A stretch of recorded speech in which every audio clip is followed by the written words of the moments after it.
Now's your chance to scare the living breakfast out of a poor, unsuspecting sack person. With an emitter, you can make objects appear and disappear, just when you least expect them. Find emitters in your tools bag. Attach the emitter to an object, just like you attach a decoration.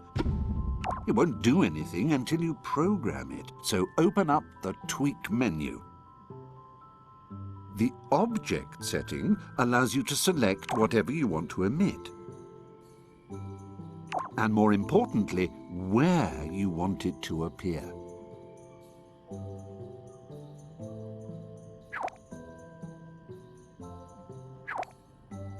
You can precisely control the speed and spin at which the object is spat out with the linear and angular velocity settings. Choose frequency to set how often you want it to emit something. Lifetime lets you specify how long your emitted object will live for before it dissolves into the ether.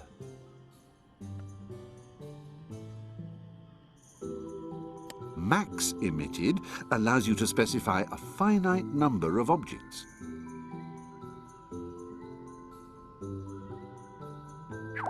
They're highly technical scientific specifications, okay? So, have a faff with them when you feel like it.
By now, your scene should be looking fancier than Mr. Fancy of 52 Fancy Street, West Fancytown, Fancyshire.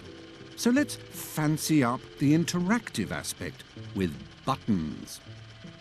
Choose something to connect a button to. For example, an object you've put a motorbolt on. Dive into your tools bag and go get a button. Pop it down wherever takes your fancy.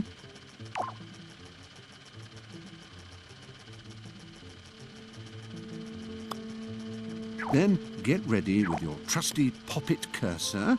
See the connector tab sticking out of the button? Grab it by tapping the action button and heave the gadding thing out. Take it over to the object you want to control and press action.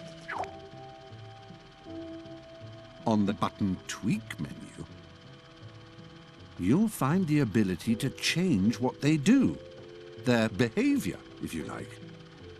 On and off turns them on, or as you might expect if you're very clever, off.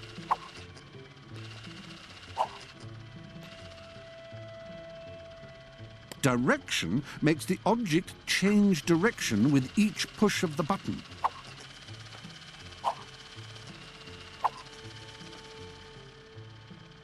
One shot will make your object run just once, or if it's an emitter, emit just one item.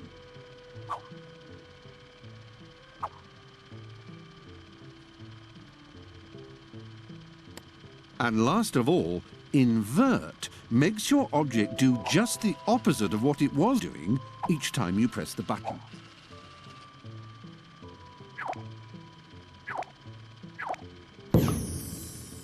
All that makes sense then? Or does it sound trickier than explaining what you want in a DIY shop?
Building snowmen is fun, although personally I'd be a tan suspicious of the green ones.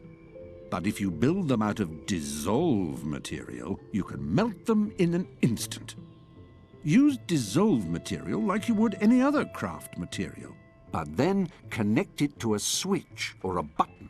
A quick nudge from Sackboy, and it's bye-bye Frosty.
Conquering LittleBIGPlanet requires skill, guile, and cunning. But sometimes you just want to blow stuff up. Find explosives in your tools bag. Now there's a choice. Impact explosives are highly volatile and go off if someone or something bumps into them. Handle with care. The other choice is trigger explosives that can be detonated with a switch. We'll learn more about switches in later lessons.